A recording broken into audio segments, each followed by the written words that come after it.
Cold storage visit. ये ware house है। Ware house में आने के साथ आप लोगों ने यहाँ पे क्या देखा, वहाँ पे फ्रूट्स, वेजिटेबल्स, एग्रीकल्चर आइटम का पैकेजिंग वगैरह देखा, ग्रेडिंग शॉर्टिंग देखा। मतलब अगर किसी को भी अगर एक्सपोर्ट करना हो तो मैं यहाँ पे ये मानता हूँ ज़रूर कि यहाँ पे सब लोग फ्रूट्स वेजिटेबल्स नहीं करने वाले। पर देखो एक्सपोर्ट इंपोर्ट की प्रोसीजर अगर देखने जाए तो होती है तो 90% सभी प्रोडक्ट के लिए सेम, क्योंकि सभी प्रोडक्ट को पैकेजिंग लगता है, सभी प्रोडक्ट तैयार कभी भी नहीं होती, सभी प्रोडक्ट तो बनाना पड़ता है। एग्रीकल्चर आइटम है तो फार्म से निकाल के लेके आना पड़ता है। सभी प्रोडक्ट का प्रोसीजर सेम होता है, क्वालिटी चेक होता है, पैकेजिंग प्रॉपर होता है, कंटेनर लोड होता है, CFS यार्ड में जाता है, कस्टम क्लियरेंस होता है, फिर पोर्ट में जाता है, 2 लोग लगते हैं, सप्लायर, CHA, ये सभी प्रोडक्ट के लिए कॉमन होता है। पर आप लोग यहाँ पे आए हो, अगर इनमें से जो लोग एग्रीकल्चर आइटम नहीं करने वाले वो लोग क्या करेंगे, वो अपनी अपनी फील्ड के सप्लायर फाइंड करेंगे। सभी चीज़ों के लिए अपने अपने सप्लायर्स है। हमने आपको प्रोग्राम में सिखाया था कि जब भी आपको कोई भी आइटम इंडिया से अगर एक्सपोर्ट करनी हो तो हर कोई आइटम आप लोग कहाँ पे ढूंढने के लिए जाते हो, अपने घर के आसपास। ये आपकी सबसे बड़ी पहली गलतफहमी है। इसी तरह से लोग गलत तरीके से काम करते हैं ना, इसीलिए कभी वो सक्सेस नहीं हो पाते। राइट तरीका क्या है मैंने आपको बताया। इंडिया में हर एक प्रोडक्ट का एक मार्केट है। वो मार्केट में अगर आप जाते हो तो आपको A to Z सीखने को मिलता है। जैसे आप लोग यहाँ पे वाशी में आए मुंबई में, तो ये एग्रीकल्चर का मार्केट है। तो एग्रीकल्चर का अगर आपको फ्रूट वेजिटेबल का काम करना है तो अगर उसके मार्केट में आप आए तो आपको देखो यहाँ पे कितना प्रैक्टिकल सारी चीज़ें सीखने को मिली। ऐसे ही अगर कोई केमिकल वाला होगा तो केमिकल की मार्केट में जाएगा, कोई डायमंड का काम करता होगा तो सूरत की मार्केट में जाएगा, टेक्सटाइल का काम करता है तो सूरत की मार्केट में जाएगा, इंजीनियरिंग का काम करना है तो गुजरात में राजकोट की मार्केट में जाएगा, फार्मा का काम करना है तो अहमदाबाद में जाएगा। हर एक प्रोडक्ट का इंडिया में एक मार्केट है। जैसे आप लोगों को बताया था, जैसे कांदा एक्सपोर्ट करना है तो क्यों नासिक का नाम लेते हो? क्या नासिक में एक ही जगह पे कांदा होता है?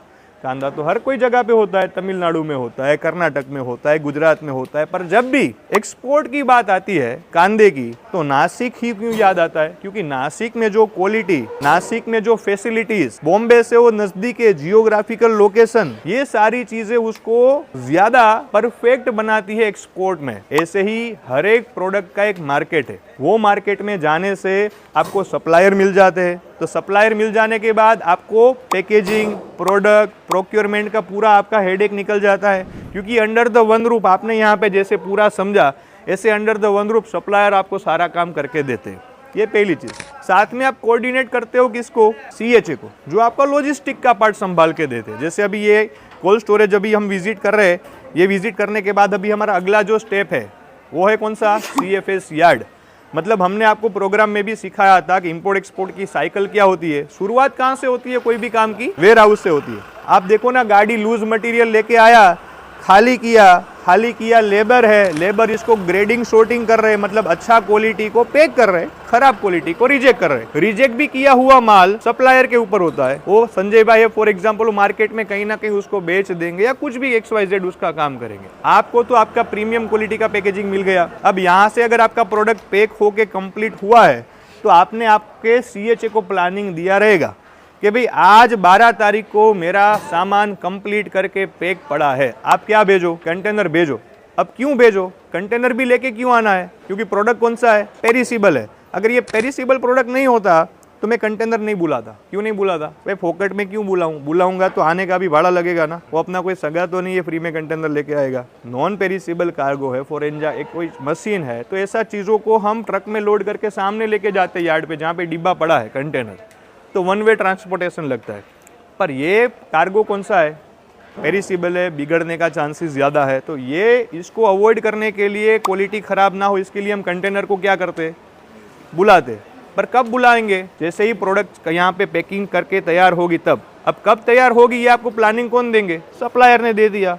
तो एक प्लानिंग आपके साथ यहाँ पे है, एक ऑलरेडी आपके पास वेसल का टाइम है कि ये तारीख को ये वेसल आती होगी, मतलब शिप आती होगी, तो उस हिसाब से आप पैकेजिंग स्टार्ट करोगे।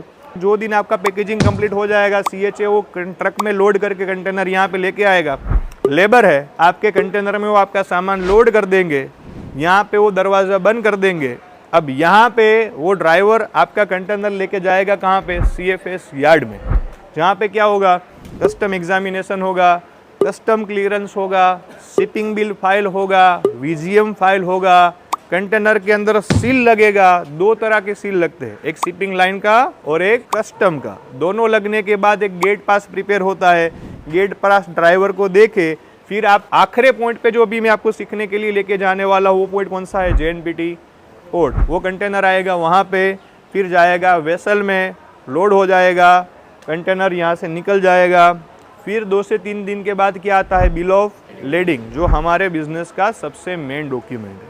और बिल ऑफ लेडिंग के भी 3 प्रकार होते हैं भाई।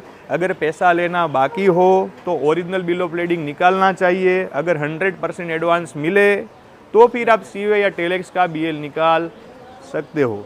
तो देखिए, कभी भी इंपोर्ट एक्सपोर्ट व्यापार आपको करना है तो शुरुआत आप पहले स्टेज पे खड़े हो यहाँ से होती है, और जैसे ही आप आखिरी स्टेज पे जाओगे वहाँ पे कंप्लीट होती है। तो आप लोगों अगर ये व्यापार में आओगे तो आपका काम यहाँ तक है, फिर कंटेनर के पीछे लटक के आपको पोर्ट तक नहीं जाना है। जाओगे तो उतार देगा नीचे, है ना, बोले भाई कहाँ पे जा रहे हो, समझ में आया। तो आपको कभी कभार कन्फ्यूजन रहता है कि सर मुझे क्या वो कंटेनर को छोड़ के आना पड़ेगा, तो कोई दुल्हन नहीं है आपको वहाँ पे छोड़ के आना पड़ेगा। ये आपका रिस्पॉन्सिबिलिटी यहाँ तक है। वैसे तो रिस्पॉन्सिबिलिटी कस्टमर के गेट तक पहुँचाने का आपका है, पर आगे का काम आपको आपका कस्टम हाउस एजेंट करके देता है। तो ना ही CFS जाने की आगे जाके ज़रूरत है और ना ही पोर्ट पे ज़रूरत है।